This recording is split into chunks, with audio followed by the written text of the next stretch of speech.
Assalamualaikum warahmatullahi wabarakatuh. Waalaikumsalam warahmatullahi wabarakatuh. Wabarakatuh. Baik, Bapak semua ini kebetulan pada malam hari ini saya, Nanang Setiawan, pada malam hari ini akan melakukan diseminasi aksi nyata tentang budaya positif. Semoga tentunya ini bisa bermanfaat untuk kita semua dan insya Allah nanti bisa diterapkan di sekolah kita sehingga kita menjadi pemimpin pembelajaran di kelas. Namun agar kegiatan diseminasi pada malam hari ini bisa berjalan dengan lancar, saya mohon Pak Bekti untuk memimpin doa. Pak Bekti, dipersilakan Pak Bekti. Terima kasih Pak Nanang, Bapak-Ibu yang Bapak-Bapak yang saya hormati. Sebelum memulai kegiatan kita malam ini, marilah kita berdoa. Semoga nanti diberi kelancaran hingga selesai. Berdoa, mulai.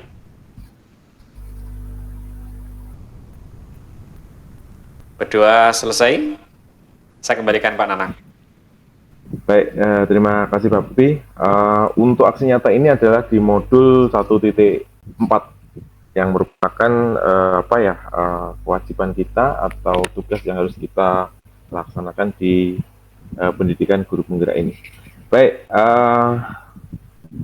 sebelum kita memasuki materi, tentunya kita ada pertanyaan pemantik. Silahkan dijawab melalui chat saja, Bapak, Ibu yang hadir di sini. Pertanyaan pertama, menurut Bapak atau Ibu yang hadir di sini, apakah hukuman itu dapat mendisiplinkan anak? Oke, silahkan dijawab. Akan saya cek. SDN Taman Nasri. Wah, Pak, jumlah ganti ini ya. Oke. Ya, hukuman itu tidak dapat mendisiplinkan anak. Jawaban dari Pak Jumlan. Jangan mengantuk dulu Pak Jumlan. Kemudian Pak Bekti, hukuman juga tidak dapat mendisiplinkan anak. Baik, jadi sebetulnya kita sepakat bahwa hukuman itu tidak akan bisa mendisiplinkan anak. Tapi hal itu masih sering kita lakukan. Karena apa? Itu hal yang paling mudah. Dihukum, kemudian anggapannya worst case ya, masalah selesai. Padahal sebetulnya tidak seperti itu. Baik, pertanyaan pemantik kedua. Memberikan hukuman dengan hal positif. Hukuman dengan hal positif.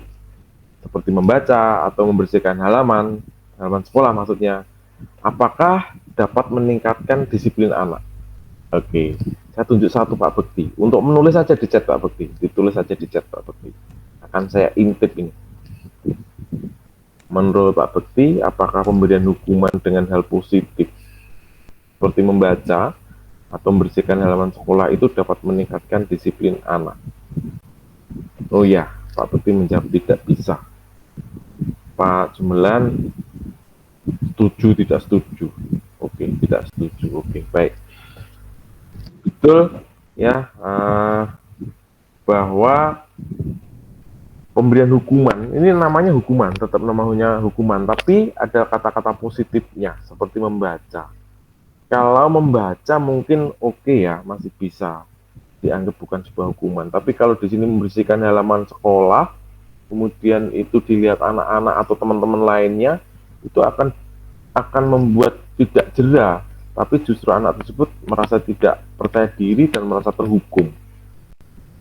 Karena itu kita tetap harus hati-hati Bapak Ibu untuk hukuman dan juga memberikan pembelajaran yang baik kepada anak itu memang harus hati-hati. Kemudian yang terakhir, memberikan penghargaan dapat meningkatkan motivasi belajar anak. Monggo dicoba di chat 1 atau 2 akan saya lihat. Apakah memberikan penghargaan itu dapat meningkatkan motivasi belajar anak? Tidak setuju. Betul. Karena di teori nanti kita akan membahas itu bahwa kadang-kadang anak-anak itu hanya terpaku pada penghargaan. Jadi dia tidak dari hati melakukan apa yang dilakukan. Jadi hanya karena ingin mendapatkan penghargaan. Baik, saya lanjutkan. Pada malam hari ini, setelah pertanyaan pemantik, pada malam hari ini kita akan membahas atau diseminasi yang saya lakukan. Itu ada 6 poin atau 6 tema yang terkait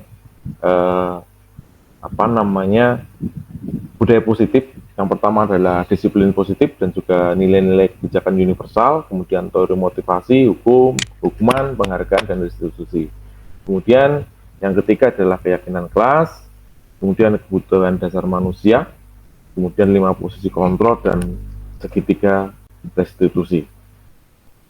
Baik, yang pertama adalah disiplin positif dan nilai-nilai kebajikan universal.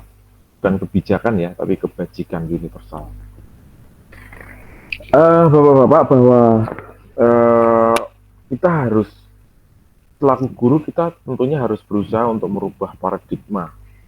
Ya, paradigma yang selama ini negatif ya, terkait dengan budaya positif yang ada di sekolah, seperti menghukum dan lain sebagainya. Ada suatu gambaran atau ilusi bahwa kritik itu akan membuat orang bersalah. Itu harus kita ubah, bahwa kritik itu justru tidak membuat orang bersalah, tapi justru membuat orang akan berubah menjadi lebih baik. Harus membuat karakter orang lain itu menjadi lebih baik. Kemudian ada sebuah ilusi atau anggapan juga bahwa penguatan positif itu memiliki efek yang bermanfaat. Kemudian yang terakhir ada sebuah gambaran atau sebuah ilusi bahwa orang dewasa itu memiliki hak untuk memaksa. Orang dewasa itu memiliki hak untuk menjadi kuasa, menjadi super power. Nah, ilusi-ilusi yang tidak baik seharusnya sudah mulai kita tinggalkan, apalagi kita sebagai seorang guru. Ya, jadi oleh karena itu diseminasi seperti malam hari ini perlu kita lakukan. Kemudian, Bapak Ibu, siapa sesungguhnya yang memiliki kontrol pada kita atau kontrol kepada orang lain? Ada cara pandang yang saat ini sudah harus kita ubah juga, bahwa stimulus respon dan juga teori kontrol itu begini. Salah satunya saya, kita mencoba mengubah orang agar berpandangan sama dengan kita. Itu tentunya hal yang negatif. Karena apa? Di situ ada sesuatu yang terkesan memaksa, mengubah orang agar berpandangan sama dengan kita. Kita harus merubah cara pandang, bukan seperti itu caranya. Kalau seperti itu, seperti yang saya sampaikan tadi, itu terkesan memaksa. Oleh karena itu harus kita ubah, yaitu bahwa kita berusaha memahami, ya, memahami pandangan orang lain tentang dunia. Artinya apa? Justru kita yang harus memahami. Kita harus memahami, kemudian kalau sudah paham, kita bisa lakukan diskusi, pasti akan ketemu nanti. Jadi bukan kemudian serta-merta pemahaman orang lain itu atau pandangan orang lain itu salah, kemudian harus sesuai dengan pandangan kita. Itu yang nomor satu. Kemudian yang nomor dua, perilaku buruk, semua perilaku buruk itu dilihat sebagai suatu kesalahan. Semua perilaku buruk dilihat sebagai suatu kesalahan. Itu juga harus kita ubah. Paradigma seperti itu harus kita ubah. Tapi semua perilaku itu memiliki sebuah tujuan. Perilaku apapun itu. Perilaku apapun, termasuk perilaku buruk. Nah,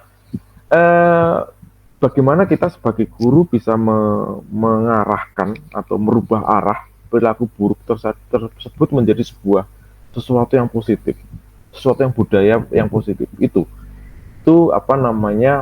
tugas kita. Kemudian yang berikutnya, orang lain bisa mengontrol saya atau bisa mengontrol kita. Nah, sebetulnya yang bisa mengontrol kita atau yang bisa mengontrol saya ini ya, karena ini bahasanya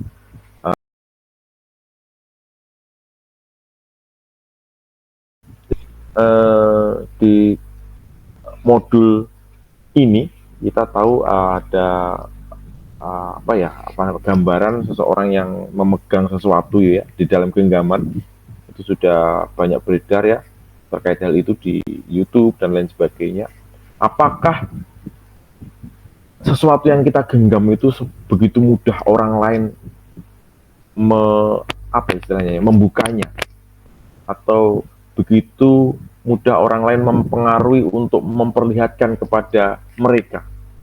Tidak semudah itu, Bapak Ibu.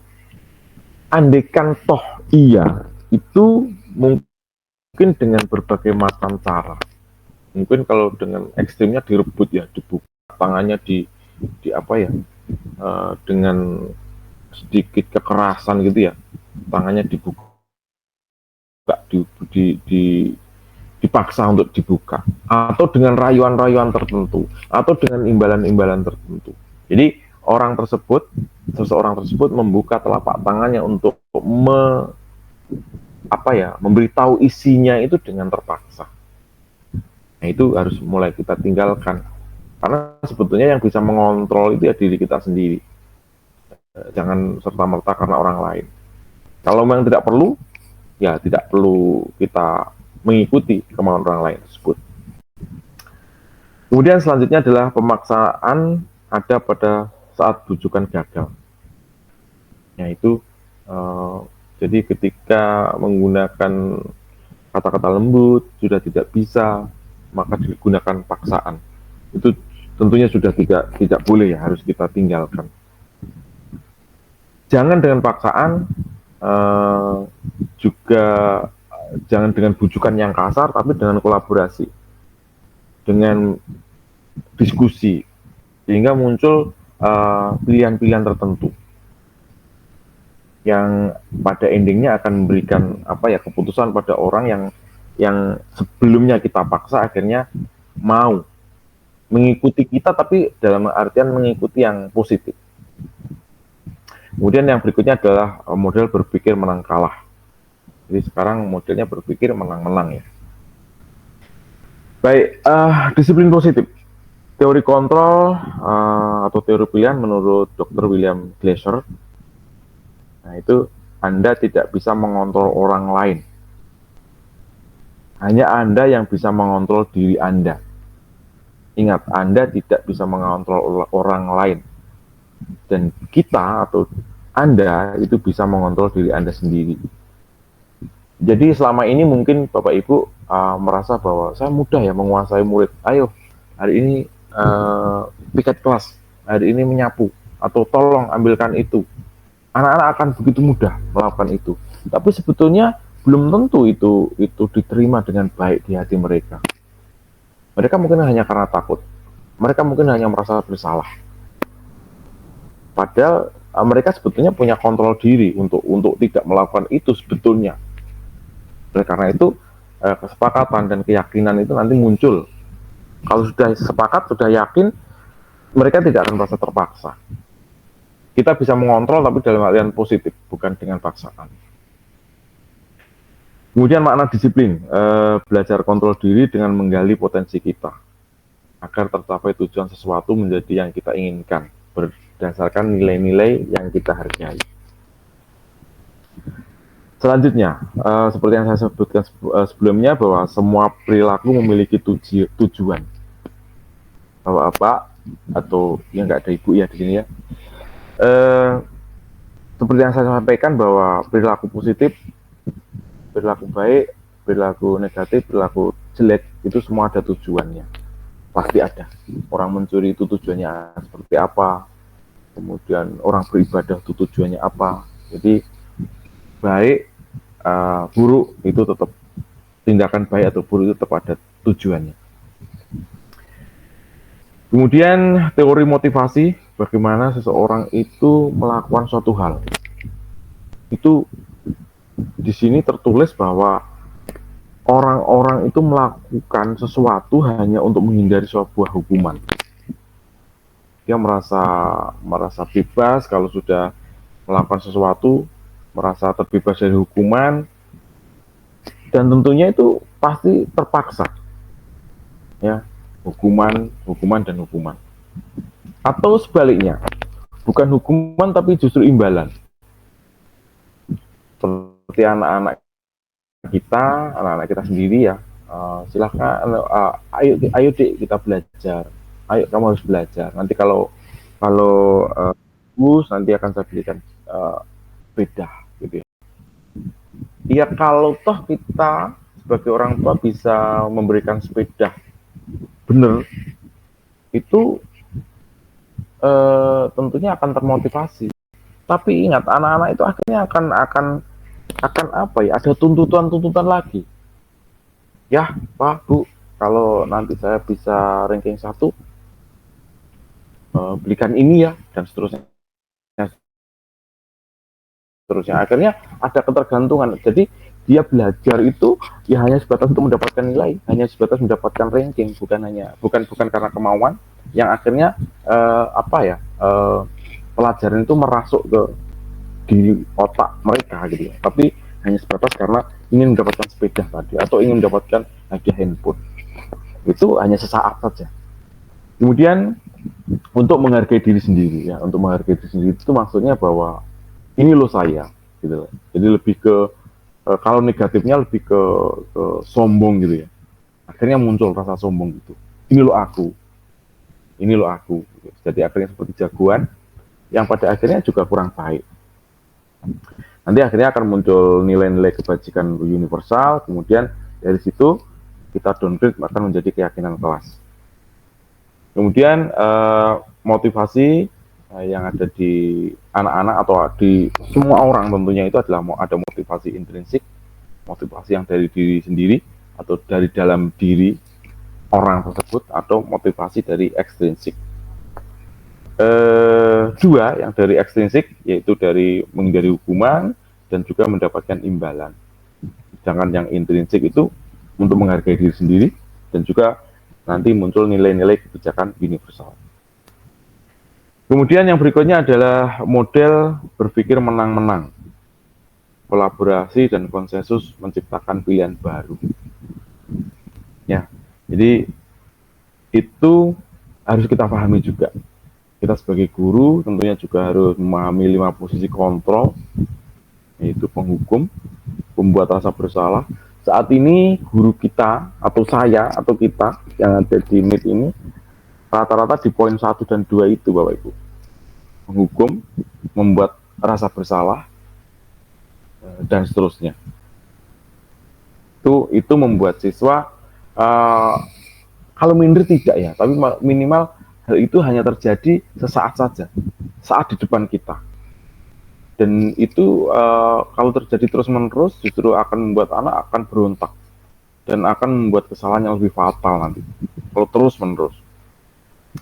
Kemudian selanjutnya kita sebagai teman atau kita sebagai pemantau ini sebetulnya lebih apa ya, halus Bapak Ibu, lebih apa ya, tidak ada efek secara fisik, tapi lebih ke psikis nantinya.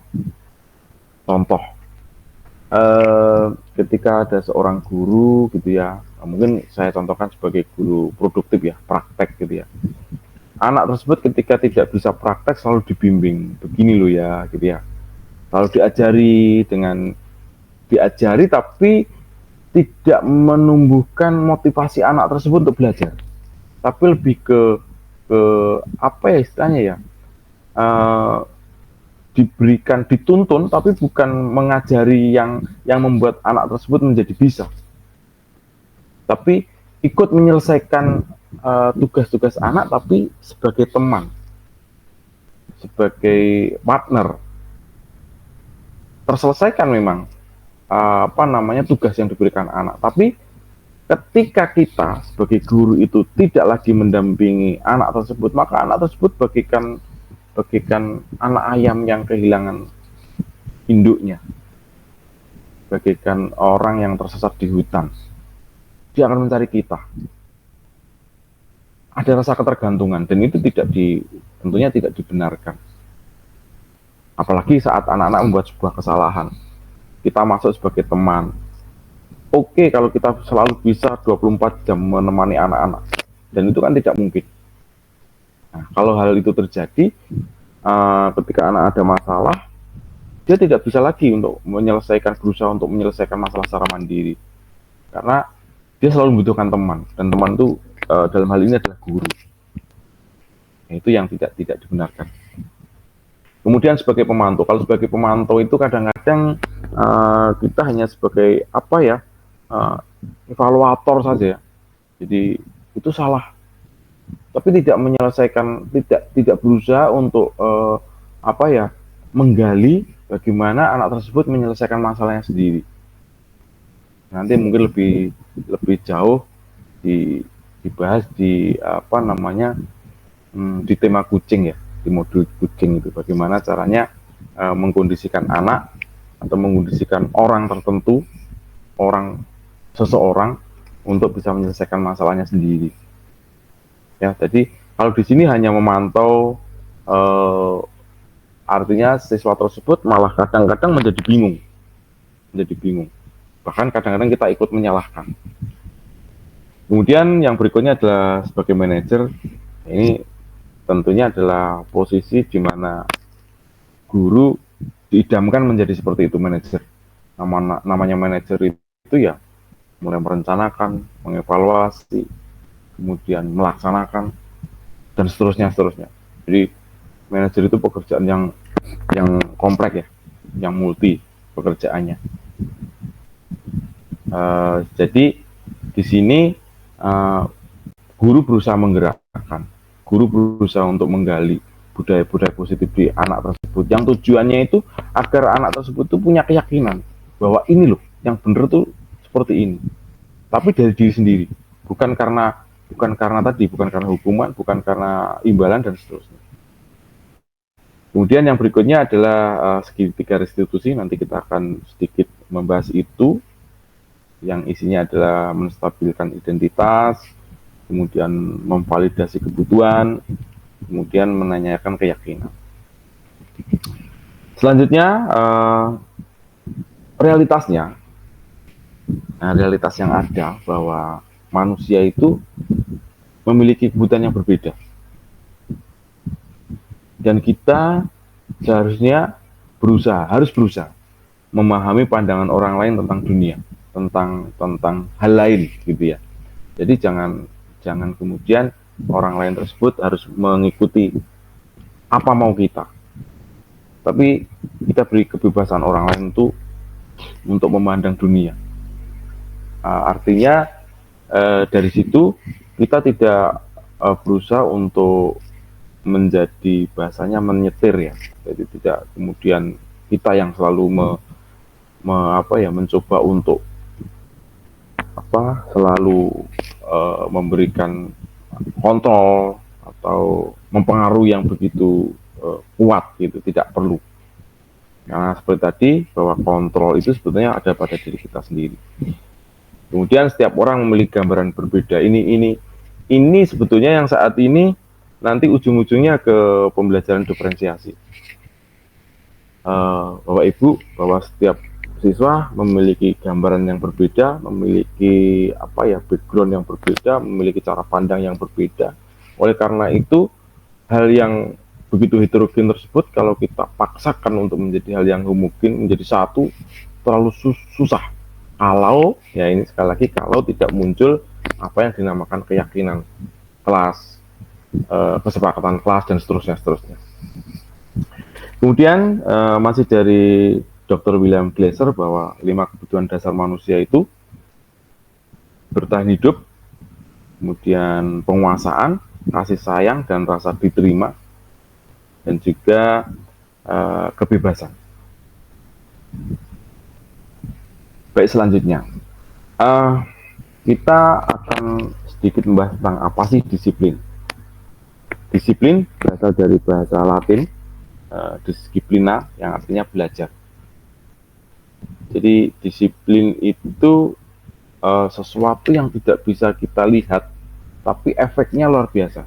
Sesuatu yang tidak bisa kita lihat, tapi efeknya bisa kita lihat. Ya, apapun itu. Makanya disiplin itu lebih ke karakter, dan kalau kita menengok ke dunia luar sana bahwa perusahaan besar atau orang-orang sukses itu diawali dengan disiplin, ya, disiplin apapun itu. Di semua lini ada disiplin, di dunia pendidikan, di dalam pembelajaran, di dalam pengelolaan keuangan, di dalam apapun. Kalau disiplin dimungkinkan akan mampu apa istilahnya ya, budaya positif itu hadir, ya, karena di situ belajar, dan disiplin itu fleksibel, tidak kaku, begitu. Kalau kaku itu peraturan, ya, peraturan yang begitu ketat.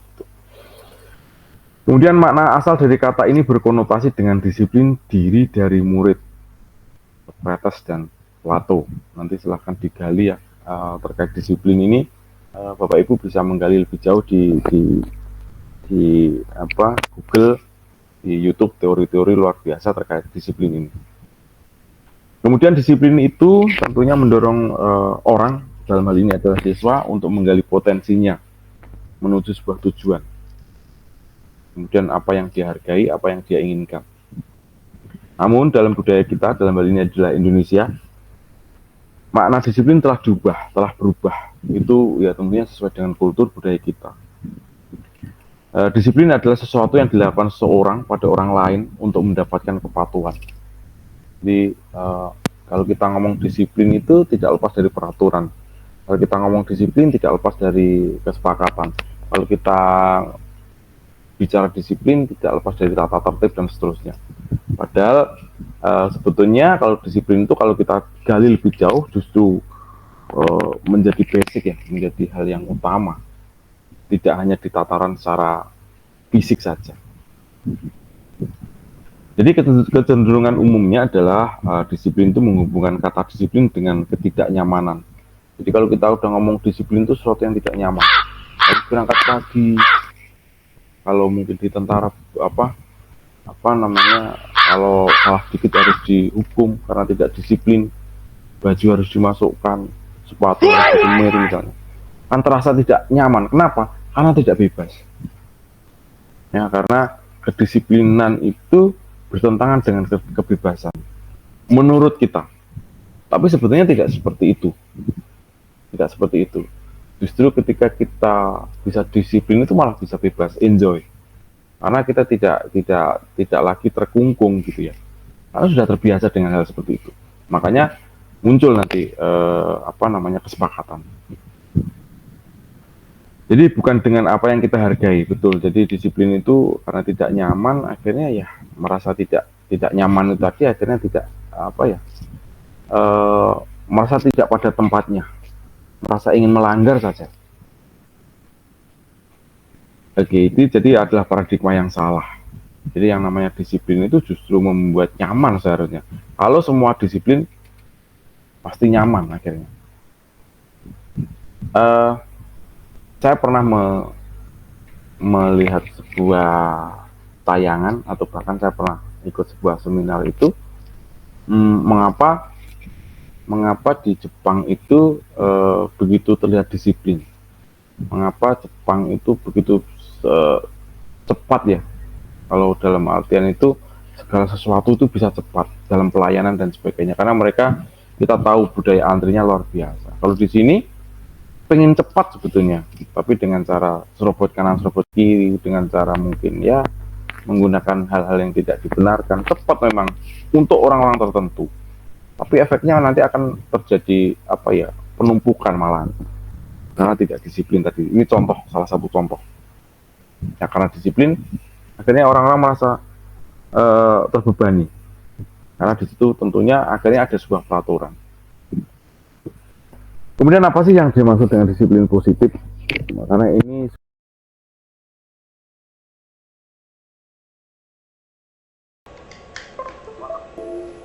namanya kelas kita. Akan disiplin dari dalam diri anak, tanpa hukuman dan hadiah. Jadi kita paham ya, kita sepakat bahwa hukuman pasti tidak boleh. Tapi hadiah ini loh yang kadang-kadang membuat kita tidak terima. Kenapa nggak boleh hadiah? Hadiah kenapa nggak boleh? Karena kita mesti berpikir bahwa hadiah itu menjadikan sebuah stimulus bagi anak agar berbuat baik terus. Tapi sebetulnya tidak. Bukan stimulus, tapi justru ketergantungan anak-anak. Itu yang tidak dibenarkan. Apalagi hukuman. Kalau hukuman itu cenderung akan lebih ke fisik dan psikis juga anak. Dan itu tidak boleh lagi.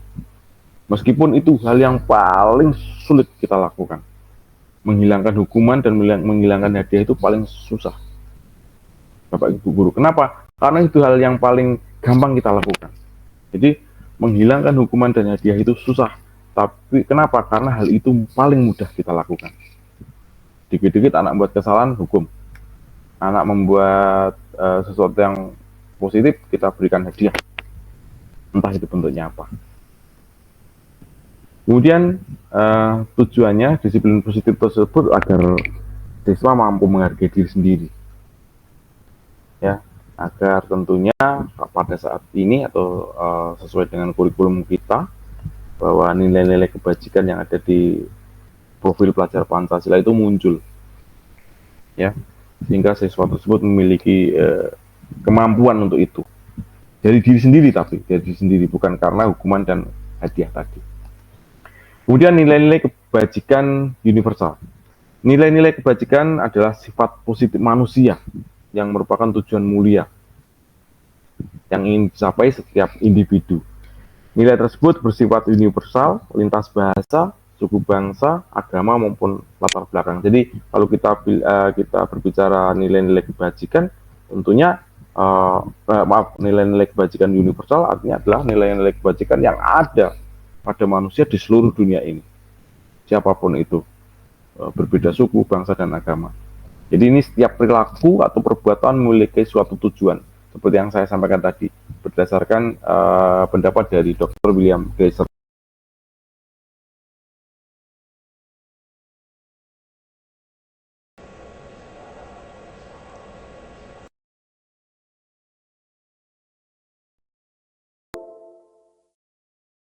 Melakukan ini pasti ada tujuannya. Kenapa kamu melakukan ini? Mohon maaf ya, mungkin sudah menjadi apa ya, budaya kita ya, ketika ada orang mencuri itu salah, tapi kita tidak tahu latar belakang mengapa dia mencuri. Misalnya ya, mencuri apa ya, misalnya sebungkus nasi gitu ya, ternyata setelah kita gali, betul-betul kita gali, ternyata dia mencuri untuk memberi makan neneknya yang di rumah yang lagi sakit. Salahnya di mana? Di mencurinya memang. Tapi kalau belum ketika mencuri nasi, kemudian kita tahu, kita apa namanya, ketahuan kita, kemudian kita hukum anak tersebut, kita hajar, bahkan kita masukkan penjara, apa yang terjadi kakek yang di rumah atau nenek yang di rumah? Jadi rentetannya akan tambah panjang ketika kita tidak berusaha menggali dan kita tidak paham bahwa setiap perilaku itu memiliki suatu tujuan. Jadi tujuan harus kita dapatkan dulu mengapa itu terjadi. Baik itu perbuatan positif maupun negatif. Selanjutnya, dengan mengaitkan nilai-nilai kebijakan yang diyakini seseorang, maka motivasi intrinsik akan terbangun. Apakah motivasi ekstrinsik itu jelek? Tidak. Tidak juga. Apakah motivasi intrinsik itu selalu baik? Tidak juga. Jadi kolaborasi, sebetulnya kolaborasi dua-duanya. Contoh, ada seorang anak yang ingin sukses. Apa namanya ya? Motivasinya dari ekstrinsik. Misalnya melihat Bill Gates yang begitu hebatnya menjadi orang terkaya di dunia, nomor sekian ya. Berawal dari itu anak itu belajar terus, saya pengen paling tidak seperti itu. Motivasinya itu dari ekstrinsik, dari luar, dan itu positif saja, dengan catatan harus bisa kita kontrol ini yang perlu kita lakukan. Karena apa? Tidak mungkin akan muncul Bill Gates kedua. Tidak mungkin akan muncul pilgub kedua, atau nggak usah jauh-jauh, pengen menjadi lurah saja. Pokoknya pengen menjadi lurah. Bayangkan kalau setiap anak pengen menjadi lurah, padahal lurah itu cuma satu dalam satu desa. Nah, oleh karena itu minimal jadi pemimpin dan seterusnya. Motivasi ekstrinsik maupun intrinsik itu harus kita kontrol. Kita sebagai guru harus mampu itu. Kemudian nilai-nilai kebajikan yang ingin dicapai oleh setiap anak Indonesia itu kita kenal dengan profil pelajar Pancasila. Jadi sebetulnya begitu mulianya ya, pilar-pilar yang ada di Pancasila yang akhirnya dijadikan sebuah profil pelajar. Jadi artinya itu pelajar itu agar bisa mengadopsi ajaran-ajaran yang ada di Pancasila, ya, ketuhanan ada di situ, kerakyatan dan seterusnya, luar biasa, persatuan dan seterusnya. Yang di dalamnya itu kita tahu ada beriman, mandiri, bernalar kritis, berkebinekaan global, gotong royong, kreatif. Ini kita sebagai guru tentunya ketika melihat ada 1, 2, 3, 4, 5, 6, ini akan menjadi pertanyaan besar bagi kita. Apa kira-kira mampu? Nah, ini berawal dari kita. Tentunya di pendidikan guru penggerak ini, budaya positif dijadikan modul awal, modul depan. Karena apa? Karakter kita bentuk dulu, dan juga kita harus tahu apa sih goalnya itu apa, yaitu menciptakan anak-anak Indonesia menjadi anak-anak yang berprofil pelajar Pancasila. Kadang-kadang kita berpikir loh, berarti nanti kalau anak-anak sudah lulus bukan sebagai pelajar lagi, berarti tidak perlu dong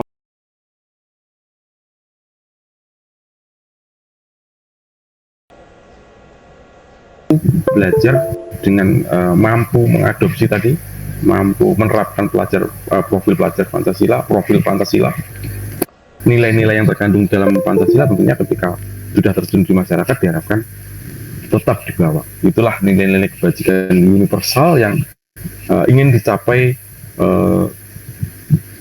di dunia pendidikan ini. Selanjutnya teori motivasi, hukuman, penghargaan, dan restitusi. Teori motivasi perilaku manusia. Nah, tadi berkali-kali sudah saya sebutkan bahwa manusia itu melakukan sesuatu, manusia itu termotivasi, manusia itu terinspirasi itu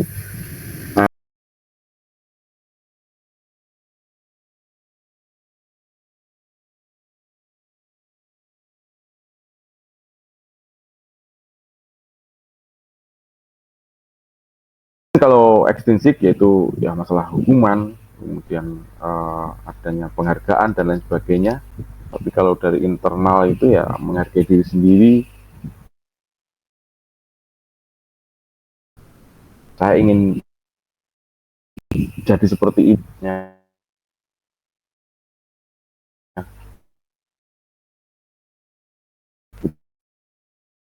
Itu kita gali motivasi intrinsiknya, motivasi yang ada dari diri dia sendiri. Jadi ketika kita memaksa, tanda kutip memaksa, karena bagaimanapun ada peraturan sekolah yang sampai dengan saat ini masih banyak yang belum diubah. Contoh, siswa wajib hadir 15 menit sebelum pembelajaran. Padahal berkali-kali sudah disampaikan bahwa di dunia pendidikan ini sudah tidak harus seperti itu. Misalnya siswa tidak boleh terlambat dan sebagainya. Dan kalau sudah seperti itu pasti ada konsekuensi, ada hukumannya yang membuat anak tersebut malah tidak jerah. Gitu. Jadi kita harus bisa menumbuhkan bahwa keyakinan anak untuk datang tidak terlambat atau 15 menit sebelum pembelajaran itu harus benar-benar dari anak. Bukan karena takut dihukum, tapi harus yakin bahwa ketika dia 15 menit sudah nyampe sekolah itu lebih nyaman, lebih mudah mencerna pelajaran. Contoh begini, jadi ketika jam 7 kita masuk, anak-anak baru datang, anak-anak belum persiapan, bahkan masih nafasnya tersengal-sengal karena lari dari parkiran atau lari dari halaman, tahu-tahu harus sudah menerima pelajaran. Bayangkan kalau 15 menit sebelumnya sudah hadir. duduk dulu, santai dulu, relax dulu, ya. Kemudian apa ya istilahnya, mengumpulkan tenaga pikiran dan konsentrasinya, baru pelajaran. Kalau hal itu memang muncul dari diri sendiri, bahwa yakin bahwa ternyata 15 menit datang sebelum pelajaran itu lebih baik, maka akan begitu mudah membuat budaya positif di kelas. Menurut Kiai Hajar Dewantoro, bahwa ya saat ini kita terkungkung, atau mungkin apa ya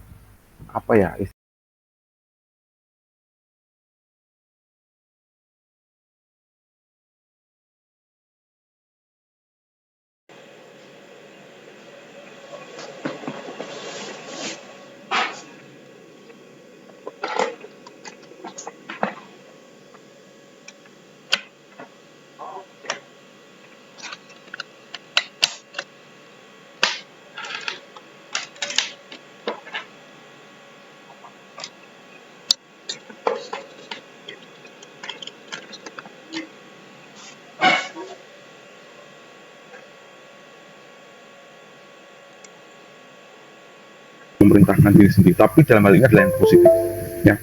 Contoh,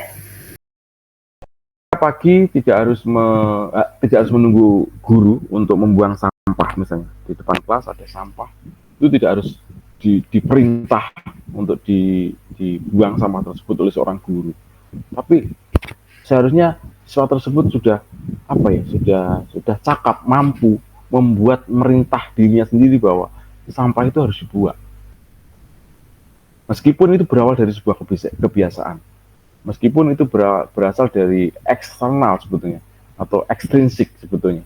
Tapi ketika itu sudah bisa diadopsi menjadi budaya yang positif di diri anak tersebut, maka akan menjadi hal yang luar biasa. Lanjut, perbedaan hukuman dan konsekuensi. Bapak-bapak, ibu-ibu, sampai detik ini pun saya masih belum begitu mudah ya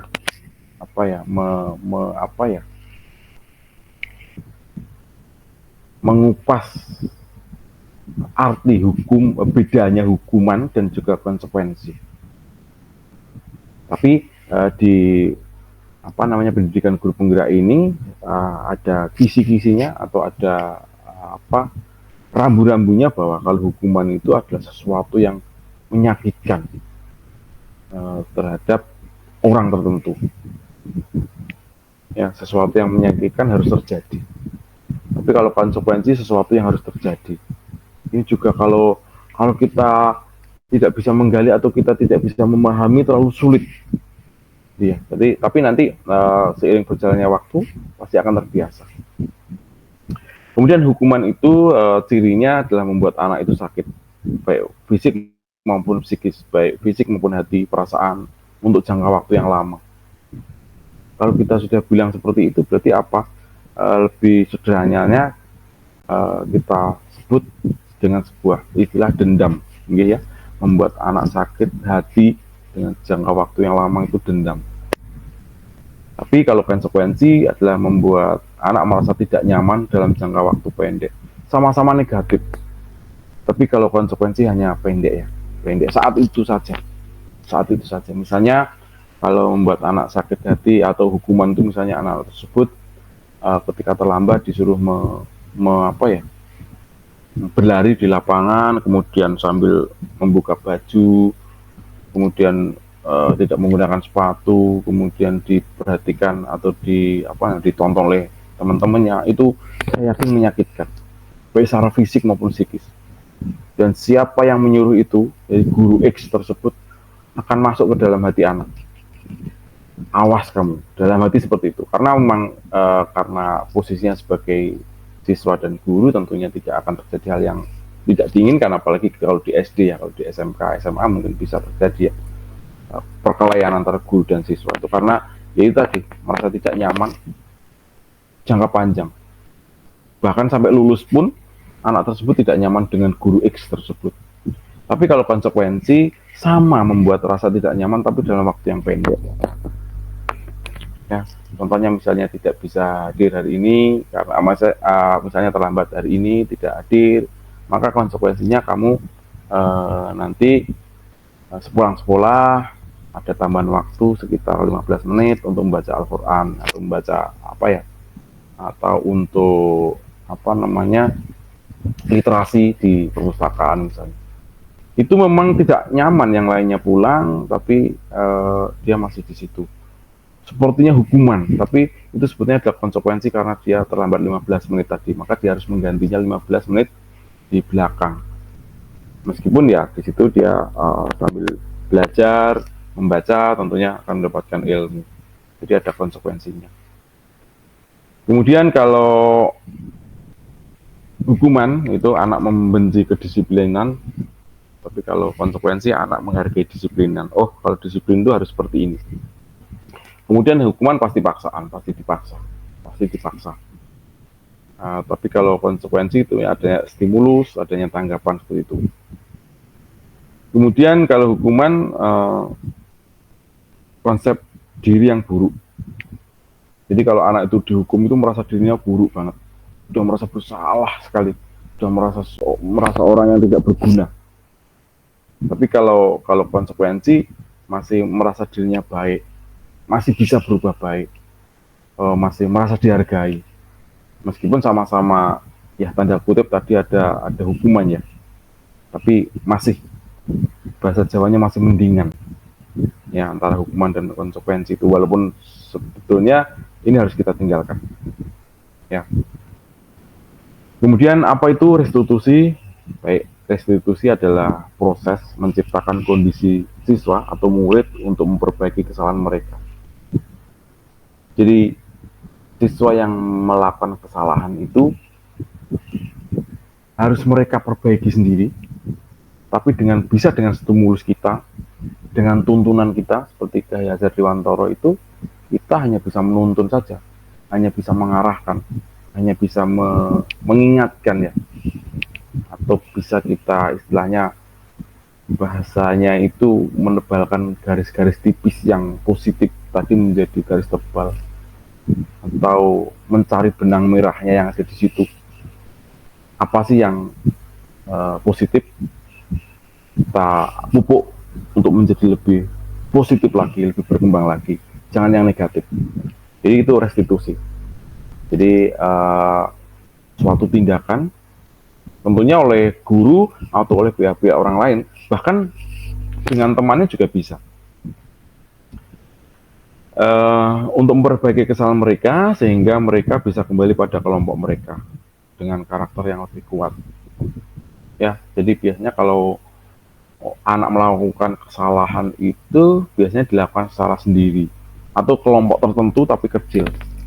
Biasanya kalau melakukan kesalahan dalam satu kelas itu jarang, karena pasti di situ ada anak-anak yang memiliki apa ya, keyakinan bahwa ini salah, mereka tidak mau melakukan. Nah, karena dia merasa bersalah, jadi misalnya anak-anak tersebut ada yang melakukan kesalahan kemudian dihukum, kadang-kadang akan masuk ke dalam satu kelompok kelas lagi itu akan merasa canggung. Aku merasa bersalah, saya itu sudah tidak layak di kelompok kamu. Maka restitusi harus hadir di situ. Jangan malah dihukum. Ya, restitusi harus hadir, yakinkan bahwa kesalahan kamu itu oke salah, tapi tolong perbaiki kesalahan itu menjadi hal yang benar dan tidak diulangi lagi, tentunya seperti itu. Dari seperti itu akhirnya akan perkuat anak tersebut bahwa saya tidak akan melakukan lagi, saya yakin bahwa itu salah, dan dia akan bisa masuk lagi ke kelompok atau ke kelas anak tersebut. Restitusi juga merupakan suatu proses kolaboratif. Ya tentu. Jadi Bapak Ibu, ketika kita membangun sebuah restitusi anak atau kita menciptakan kondisi anak untuk berbuat baik, kita tidak bisa sendiri Bapak Ibu. Kalau di SMA, SMK, SMP mungkin ya ada guru BP, guru BK, ya. Itu harus kita ajak berdiskusi, kita ajak berkolaborasi. Nah, seperti itu. Kalau kita sendiri tentunya akan sulit menggali apa sih tujuan anak tersebut membuat kesalahan. Seperti yang saya jelaskan sebelumnya bahwa setiap kegiatan, setiap tingkah laku, setiap tindakan ada tujuannya. Kita harus mampu menggali itu. Ya. Jadi proses kolaboratif yang mengajarkan murid untuk mencari solusi untuk masalahnya sendiri. Jadi nanti kalau sudah kita bicara untuk mencari solusi sendiri, itu kita akan kucing nanti ya. Dan tentunya membantu murid untuk berpikir tentang orang seperti apa yang mereka ingin menjadi seperti apa. Ya tentunya ingin menjadi orang yang mulia, orang yang baik dan seterusnya.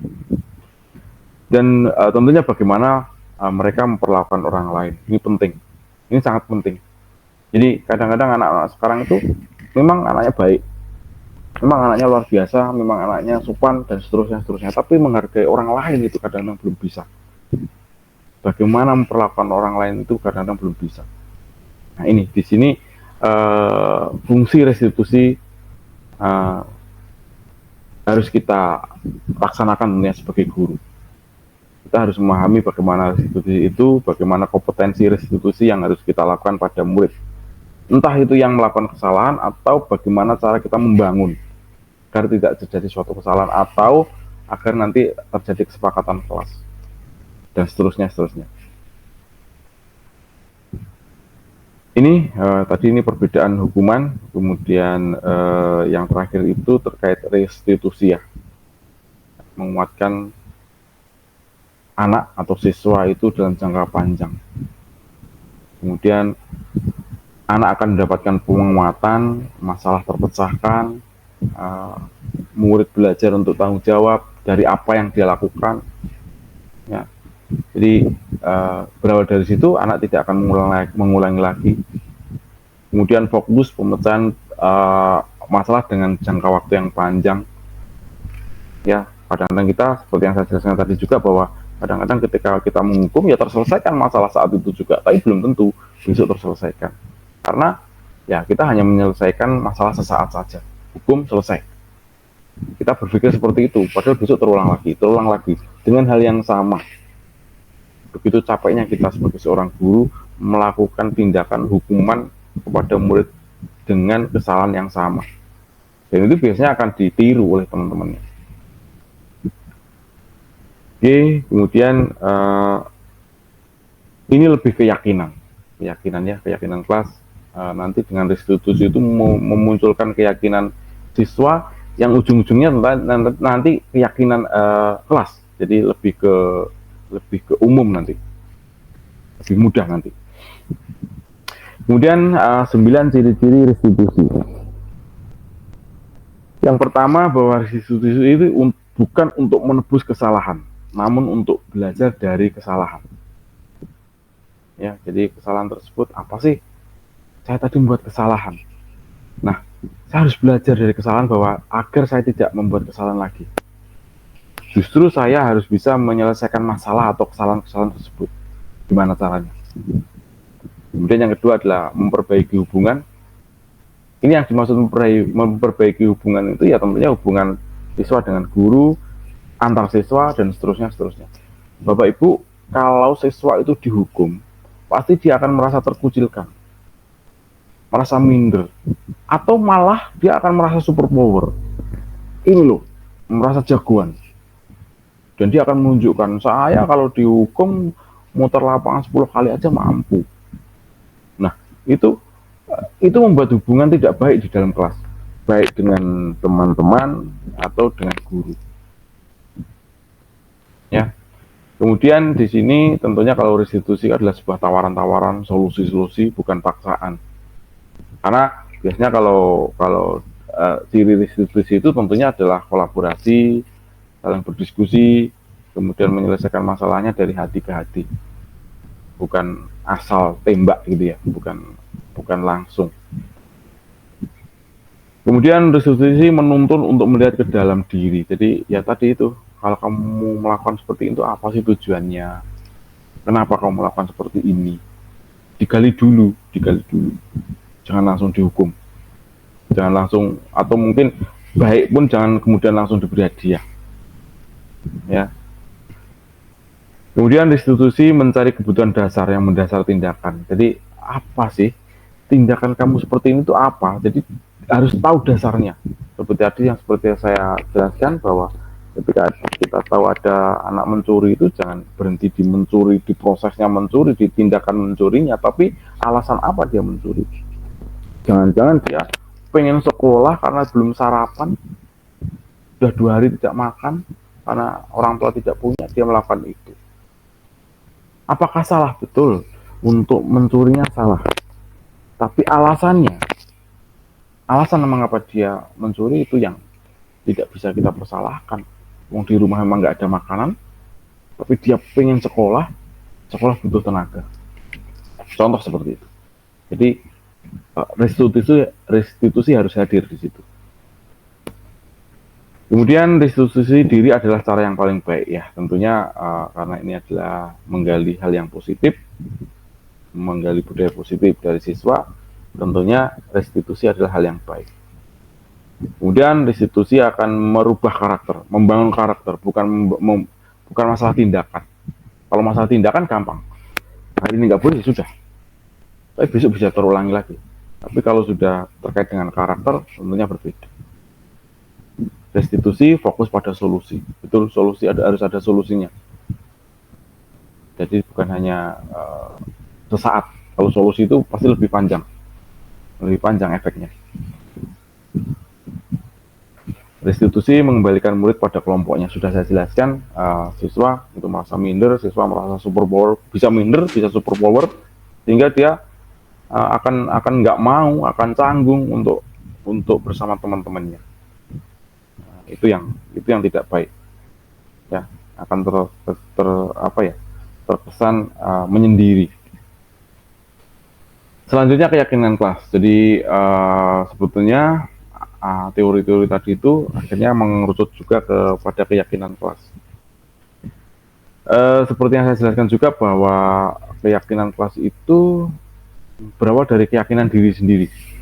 Artinya bahwa kita harus yakin bahwa ketika di kelas itu punya keyakinan seperti ini, itu bukan paksaan yang pertama, yang kedua itu memang harus dari tersebut harus sepakat bahwa keyakinan kelas seperti ini. Di sekolah saya ada seorang guru itu yang membuat kesepakatan kelas dari sebuah keyakinan kelas bahwa setiap pagi anak-anak diberi kesempatan untuk sarapan dulu. Jadi ibu guru tersebut itu 20 menit di jam pelajaran pertama di kelas tertentu ya, di kelas X itu ya. Itu jam pertama dia memperbolehkan untuk sarapan dulu, sarapan pagi anak-anak. Kenapa? Karena tadi diferensiasi anak-anak. Jadi maksud saya diferensiasi itu begini. Anak-anak tersebut ada yang rumahnya jauh, belum sempat sarapan. Kemudian ada anak yang memang rumahnya dekat, sudah sempat sarapan. Ternyata setelah diambil sebuah kesepakatan, anak yang belum sarapan dalam kesehariannya itu lebih banyak daripada anak yang sudah sarapan. Akhirnya dibuat sebuah kesepakatan, dibuat suatu dorongan sebuah keyakinan bahwa kalau tidak sarapan tentunya melakukan pembelajaran di kelas tidak konsentrasinya kurang, tidak maksimal.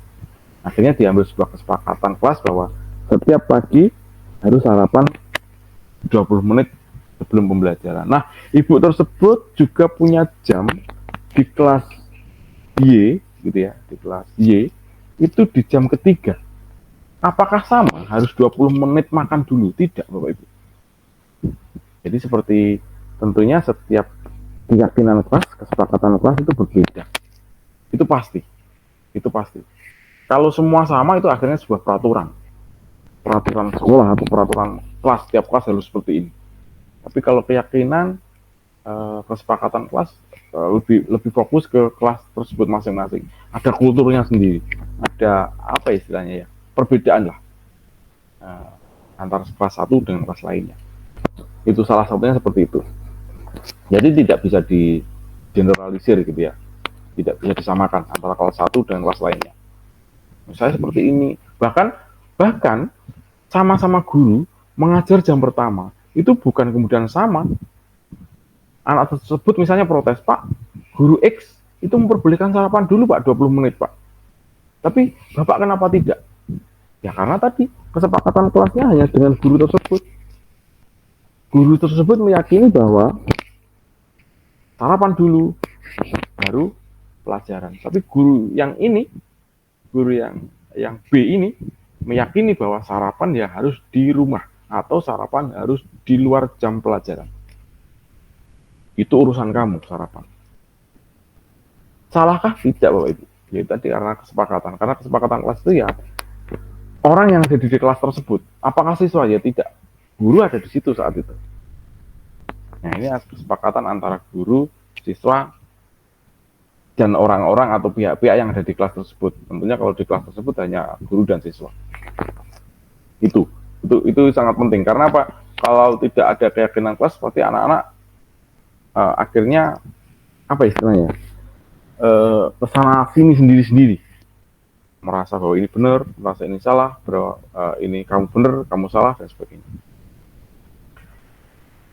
Mengapa tidak peraturan saja? Mengapa harus keyakinan? Karena kalau peraturan itu apa ya? Lebih ke sesuatu yang fisik atau yang lebih ekstrinsik atau yang lebih memaksa atau membuat orang atau anak tidak nyaman. Tapi kalau keyakinan itu lebih dari ke hasil galian dari apa namanya pemikiran dan hati mereka. Gitu ya. Sebelum kita lanjut, semoga tidak ada pertanyaan. Pak Bekti masih bersama saya kah? Oke, Pak Agus.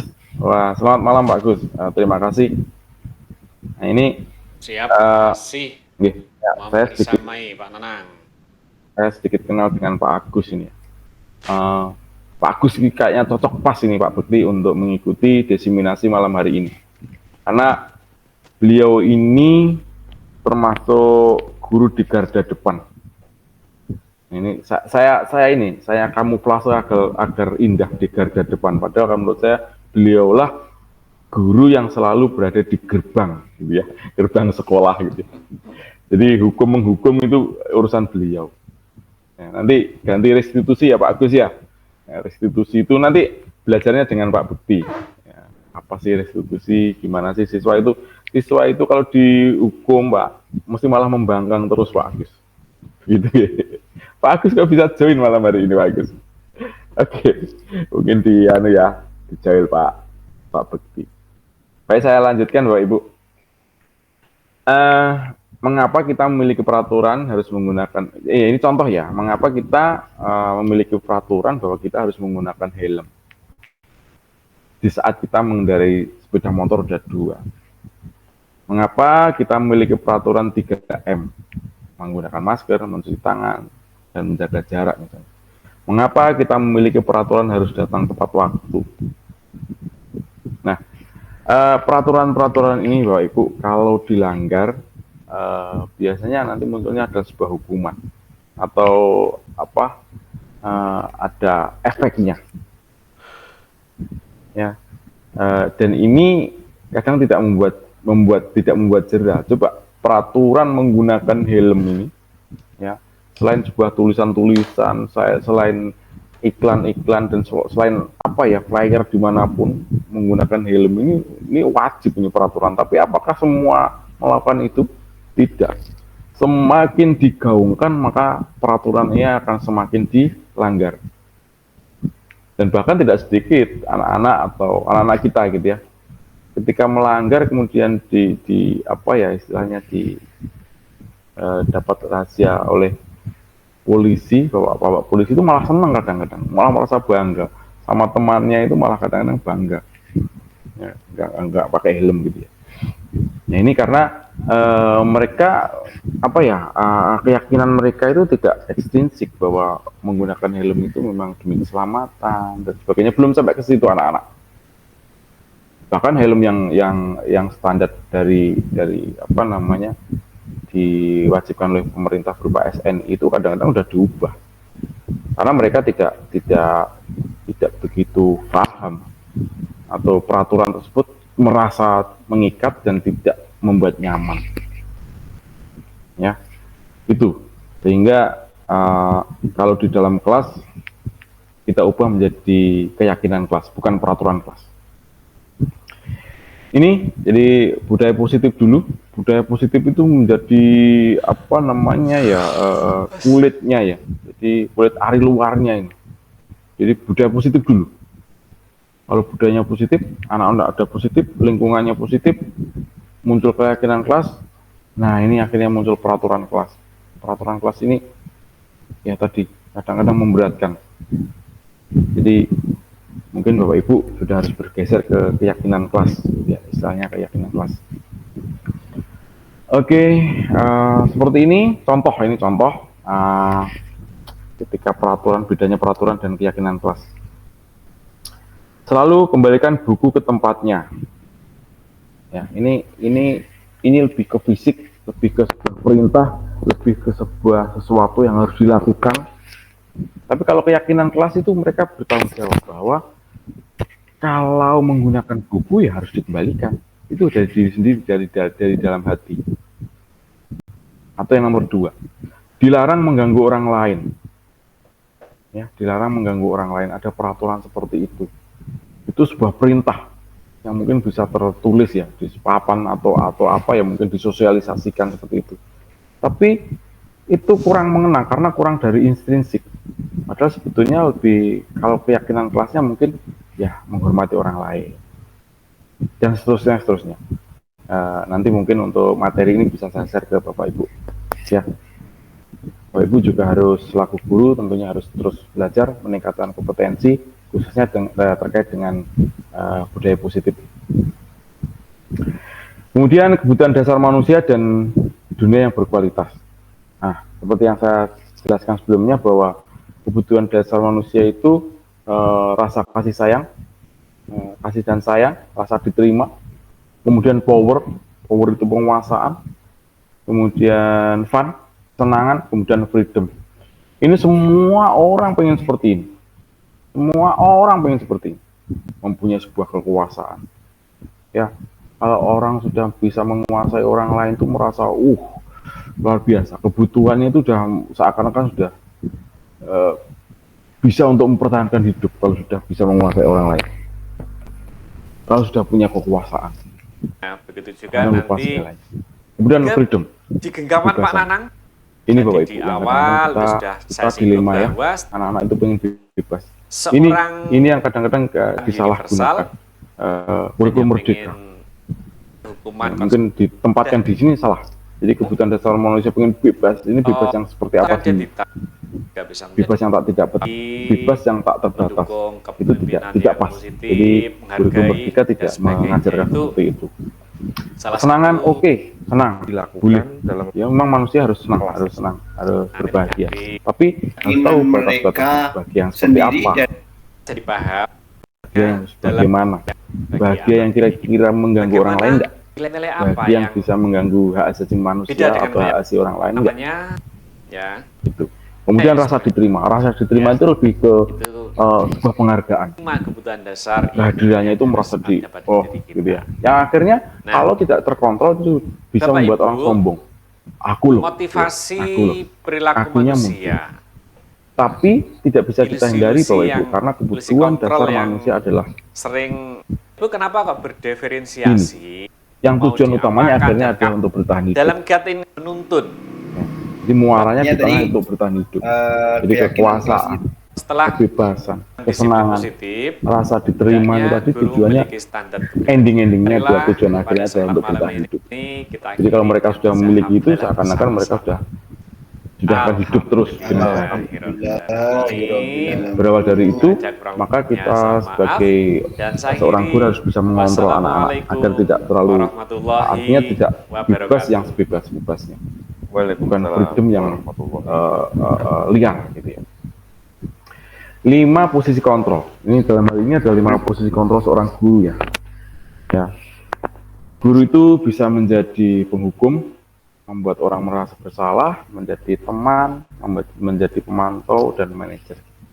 Bapak Ibu sudah saya jelaskan sebelumnya, mungkin kita flashback ke belakang, ke depan ya. Bahwa guru itu bisa sebagai penghukum, wajar. Apalagi kalau kita mengenal guru-guru zaman dahulu itu isinya hanya menghukum, fisik.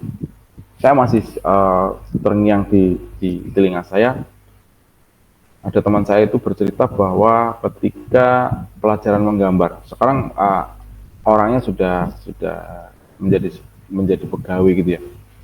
Ketika dia lupa ketika pelajaran menggambar saat itu masih menggunakan manual ya, menggunakan jangka, menggunakan pensil, menggunakan kertas apa namanya, kertas manila gitu ya mungkin ya, karton gitu ya.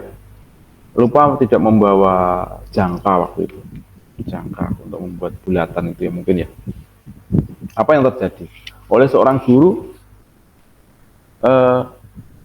guru tersebut meminjam jangka temannya, kemudian jangka itu tanpa ada rasa berpikir panjang, guru itu menancapkan jangka temannya tersebut ke jari anak tersebut sampai berdarah.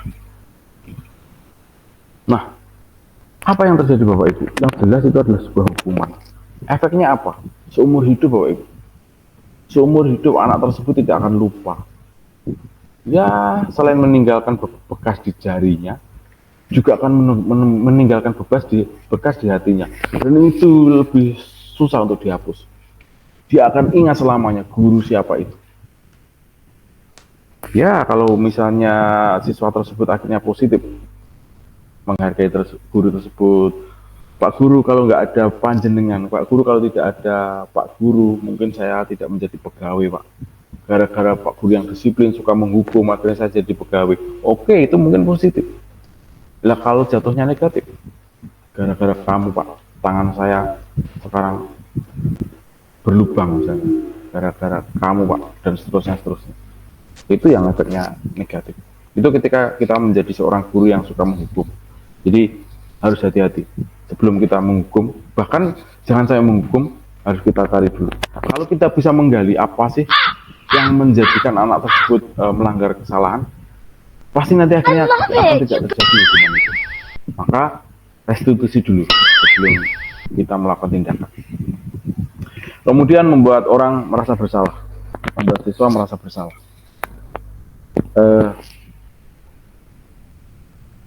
Ketika kita menghakimi dengan sebuah kata-kata, ya, apalagi menghakimi anak dengan sebuah kata-kata di depan teman-temannya, itu mereka akan merasa bersalah, gitu, merasa rendah diri, dan akhirnya apa? Dia akan melakukan apa yang kita mau. Dia tidak akan berusaha untuk mengulangi lagi, tapi didasari dengan rasa bersalah tadi. Ya Bu, saya bersalah, saya besok tidak akan melakukan lagi. Dan akan terus seperti itu, dia akan akhirnya merasa minder dan seterusnya. Kita harus berusaha untuk tidak melakukan itu. Jadikan anak tersebut itu melakukan hal itu bukan karena merasa bersalah, tapi karena mereka yakin bahwa itu tidak benar dilakukan. Kemudian kontrol sebagai teman. Ini Bapak Ibu, banyak sekali kita temui guru-guru itu yang begitu dekat dengan siswanya, bahkan tidak bisa kita pungkiri ada guru tersebut yang sering membela siswa-siswanya, tapi tertentu, bukan semua siswa. Ya, pilihan hati seorang guru. Nah, kalau sudah terjadi seperti ini, akhirnya apa yang terjadi? Siswa akan merasa muncul ketergantungan kepada guru dalam artian tanda kutip temannya tadi. Nah, ini tidak boleh. Kita harus menjaga, bukan menjaga antara guru dan siswa itu terkesan eksklusif gitu ya. Tidak ada hubungan yang baik seperti ada strata gitu, tidak. Tapi hubungan sebagai teman harus tidak terjadi, karena nanti siswa akan tergantung. Ya, teman itu kan bagikan jiwa penolong ya, teman. Kalau ada permasalahan tanya kepada teman. Kalau ada sedikit tantangan tanya kepada teman. Kalau tanyanya kepada teman sebaya dan seterusnya itu diskusi. Tapi kalau kepada guru, kemudian dia minta solusi, bahkan dia minta suruh mengerjakan permasalahan yang ada, ikut menyelesaikan langsung, penyelesaiannya seperti ini, itu sudah tidak pada tempatnya, ya. Kemudian sebagai pemantau, ya, sebagai pemantau itu biasanya namanya pemantau lebih banyak ke sebuah pertanyaan. Apa peraturannya? Berapa banyak? Kenapa? Gitu ya. Tapi berhenti di situ. Siswa jadi bingung. Tadi kayaknya ditanya deh, diinterogasi. Tapi habis itu selesai, nggak ada tindak lanjut. Ya. Dan lebih ke kalau sudah ketemu, ya sudah dikasih sanksi, kemudian mungkin dikasih hadiah dan sebagainya. Nah,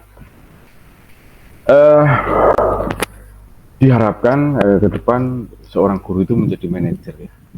Kalau bisa manajer ya, mengajukan pertanyaan-pertanyaan, menggali, kemudian membuat sebuah kesepakatan, dalam hal ini adalah keyakinan, agar nanti klik gitu ya antara siswa dan guru, sehingga budaya positif tadi muncul.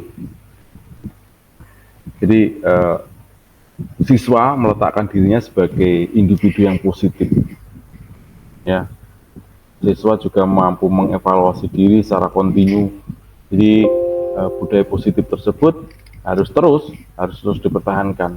Jadi bukan hanya sesaat. Kalau hukuman tadi, budaya positif bisa terjadi, tapi hanya sesaat. Siswa tersebut langsung bertingkah positif ya. Jadi hanya di luar saja. Kalau budaya, namanya budaya itu kan tertanam pada diri dan sudah menjadi sebuah kesepakatan, itu namanya budaya. Tapi kalau tindakan positif yang sesaat itu ya tentunya belum menjadi budaya. Kebudayaan itu adalah sesuatu yang biasa dan bisa dilakukan terus-menerus, continue. Itu bisa dikatakan sebuah budaya. Sudah menjadi budaya seperti itu, tapi ingat yang positif. Berikutnya adalah segitiga restitusi. Saat ini yang didengung-dengungkan di pembelajaran di pelajaran guru penggerak itu adalah budaya positif. Bapak Ibu, segitiga restitusi ini menjadi cara untuk menggali budaya positif yang ada pada diri anak. Jadi saya lebih ke anak dulu, secara individu. Tentunya nanti kalau individunya bagus, akan sedikit melebar kepada sebuah kelompok, akan melebar pada sebuah kelas, kemudian tentunya ke sekolah. Ya, jadi untuk menyelesaikan sebuah masalah, untuk menyelesaikan suatu pelanggaran yang dilakukan oleh siswa, apapun bentuknya itu, seperti yang sebelumnya juga saya sampaikan, jangan langsung menjustice, jangan langsung menghukum, lakukan validasi dulu, validasi kebutuhan. Jadi segitiga restitusi ini tentunya sudah melalui suatu tahapan yang luar biasa untuk diteliti, untuk diterapkan, kemudian muncul. Kenapa tidak persegi panjang restitusi gitu ya. Jadi yang muncul mungkin 4 karakter atau mungkin segi 6 restitusi gitu ya. Jadi ada 6 poin gitu ya. Tapi ini hanya 3 saja cukup. Ya, ternyata 3 saja cukup. Itu yang pertama adalah memvalidasi kebutuhan, kemudian keyakinan, kemudian yang terakhir menstabilkan identitas. Atau ini bisa bolak-balik yang namanya segitiga, tentunya bisa diputar ya. Kita harus yakin bahwa kita harus menyadari bahwa setiap orang pasti pernah melakukan kesalahan, pastilah. Kita paham, kita sepakat bahwa manusia adalah tempatnya salah dan dosa gitu ya. Jadi kita harus paham itu. Jika sudah seperti itu, maka tidak kemudian langsung, wah kamu salah lagi. Cuman yang menjadi masalah adalah ketika seseorang itu melakukan kesalahan yang sama berulang-ulang. Itu yang harus kita hindari. Tapi kalau manusia melakukan sebuah kesalahan itu wajar. Tapi kalau manusia melakukan kesalahan yang berulang-ulang, itu perlu restitusi. Siswa yang melakukan kesalahan berulang-ulang, gunakan restitusi. Kemudian kita harus meyakinkan bahwa ketika kamu melakukan sebuah kesalahan, kepada siswa tersebut, bukan kamu saja yang melakukan kesalahan, orang lain juga. Cuman jangan diulang lagi kesalahan tersebut. Kita cari, kita gali permasalahan apa yang menjadi penyebab sehingga dia melakukan kesalahan. Kita juga harus bisa mampu menggali nilai-nilai apa yang telah kita sepakati, nilai-nilai apa yang harus disepakati. Ajukan pertanyaan, kamu ingin menjadi orang seperti apa sih? Gali terus mimpi anak-anak tersebut, mimpi positifnya. Kemudian kita juga harus menggali mengapa kamu melakukan itu. Jadi ketika anak membuat kesalahan, berkali-kali saya sampaikan, gali dulu permasalahannya apa, kita dudukkan. Ya, tadi ada satu orang guru itu menangani anak yang saat itu ke sekolah tidak menggunakan seragam yang ditentukan di hari itu.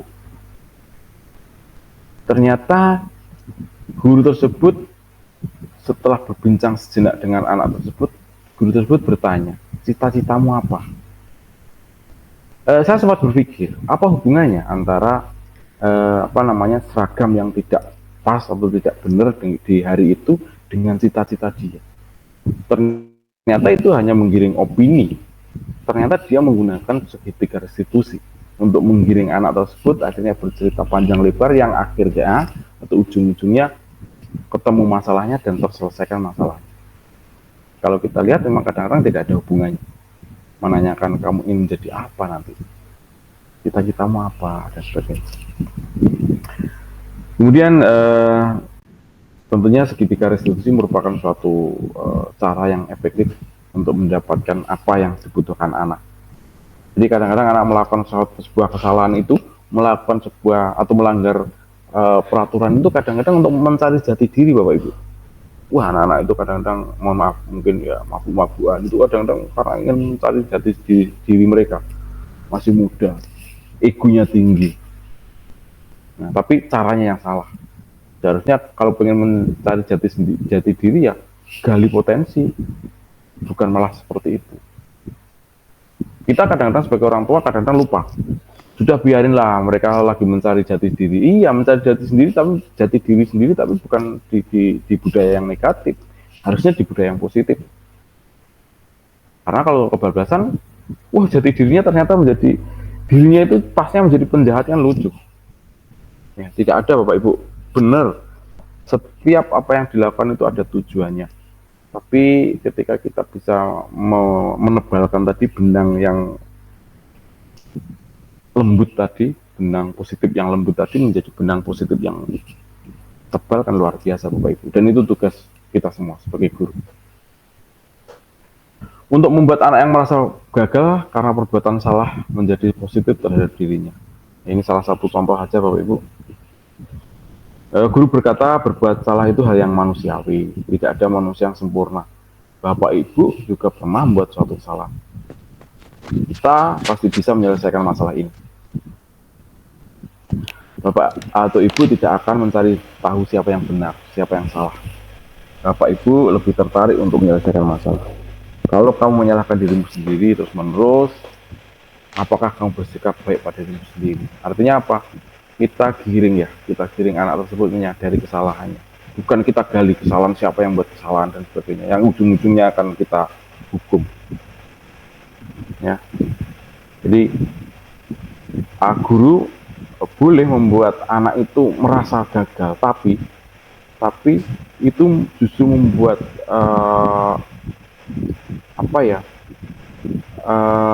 mendorong anak tersebut memunculkan nilai-nilai positif pada dirinya. Lupa, berarti hampir sama dong tadi membuat anak bersalah. Bisa seperti itu memang. Guru bisa seperti itu, bahkan menghukum juga bisa. Tapi jangan berhenti di situ, digali terus. Akhirnya muncul budaya positif di anak tersebut. Akhirnya terjadi kesepakatan. Guru harus mampu menggali atau mengenali basic need atau kebutuhan dasar yang ingin dipenuhi oleh anak tersebut. Jadi ketika anak-anak melakukan kesalahan itu harus kita arahkan, apa sih tujuan kamu apa? Karena pada dasarnya setiap manusia itu eh, yaitu ada kebutuhan untuk yang saya jelaskan tadi. Kebutuhan dasar manusia itu ada power, ada kebebasan, ada love and belonging, ada apa namanya, dihargai, diterima, kemudian fun itu berbahagia, bersenang-senang, kemudian survival. Nah, itu untuk mempertahankan hidup, intinya seperti itu. Contoh pertanyaannya misalnya, apa sih yang penting bagi kamu? Kamu boleh tetap berusaha menjaga sikap itu, tapi tambahkan sikap yang lain yang baru, yang positif. Hal-hal seperti itu yang mendorong anak nanti bisa berkembang lebih baik. Kemudian anak melihat kesalahannya dihubungkan dengan norma sosial. Ini salah satunya guru berkata, apa nilai yang kita percaya di kelas sekolah kita ini, kelas kita ini idealnya seperti apa. Jadi pertanyaan-pertanyaan pemantik atau pertanyaan-pertanyaan stimulus itu nanti bisa kita sampaikan kepada siswa, yang ending-endingnya siswa akan muncul nanti. Oh seperti ini Bu, ide-ide muncul, ide-ide kreatif muncul. Akhirnya keyakinan kelas tadi terbentuk. Baik Bapak Ibu, ternyata sudah selesai untuk kegiatan pada malam hari ini. Terima kasih. Untuk refleksi, karena sudah waktunya sudah tidak memungkinkan ya, refleksi nanti akan saya kirimkan linknya saja. Saya sudah sempat membuat di Google Slide dan juga Jamboard. Nanti refleksi ini silakan Bapak tulis, dan nanti akan saya cek di ruang lain. Namun boleh saya sampaikan bahwa beberapa refleksi ada 4. Yang pertama adalah hal baru apa yang merubah paradigma saya yang terkait dengan budaya positif tentunya. Kemudian perasaan apa yang muncul selama sesi kali ini, malam hari ini. Saya lebih malam hari ini tidak tanya jawab, karena diseminasi saya lebih ke ya memberikan penguatan kepada panjenengan semua, kepada Bapak Ibu semua yang tentunya teori-teori ini sudah banyak dipelajari, tapi saya tentunya akan terus berkolaborasi dengan panjenengan agar budaya positif yang diharapkan oleh kita semua, bukan oleh pemerintah sebenarnya, oleh kita semua kepada murid-murid kita bisa terjadi. Kemudian peran seperti apa yang selama ini Bapak Ibu lakukan kepada siswa? Nanti mungkin panjenengan bisa jelaskan, pernahkah panjenengan menghukum? Sudah pernahkah metode restitusi itu panjenengan lakukan di kelas dan seterusnya? Kemudian panjenengan nanti ingin seperti apa? Kalau di sini saya tulis, saya akan menjadi among yang seperti apa. Yang saya maksud among itu tentunya adalah guru. Panjenengan ingin menjadi guru yang seperti apa? Baik, terima kasih. Sudah kurang lebih 1 jam lebih pertemuan pada malam hari ini. Sekali lagi luar biasa. Pesan kita semua, bukan pesan saya, kita jadikan siswa kita menjadi siswa-siswa yang berbudaya positif, secara pribadi maupun secara klasikal di kelas maupun di sekolah. Saya kira demikian untuk menutup acara pada malam hari ini. Kembali lagi Pak Bekti, Adi Susilo, Pak Bekti, selamat malam. Dipimpin doa lagi ya, doa untuk penutupan, bukan hamdalah, tapi saya ingin doa karena apa? Agar apa yang saya sampaikan kepada hari ini bisa masuk ke hati, relung hati teman-teman yang ada di sini. Silakan Pak Bekti, sebelum saya closing, mohon dipimpin doa Pak Bekti. Terima kasih Pak Nanang, Bapak Ibu yang saya hormati. Luar biasa kita telah menyelesaikan sesi pada kesempatan malam ini. Dan untuk mengakhiri pertemuan pada malam ini, marilah kita berdoa. Semoga apa yang kita dapatkan bisa bermanfaat untuk proses pembelajaran bagi anak didik kita. Berdoa, dipersilakan.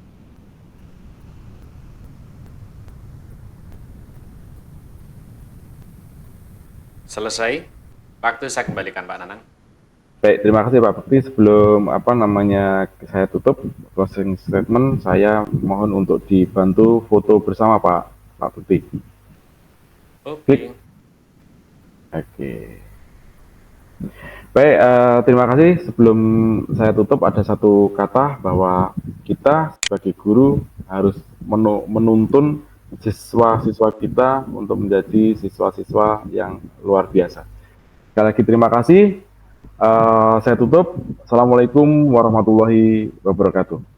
Waalaikumsalam warahmatullahi wabarakatuh.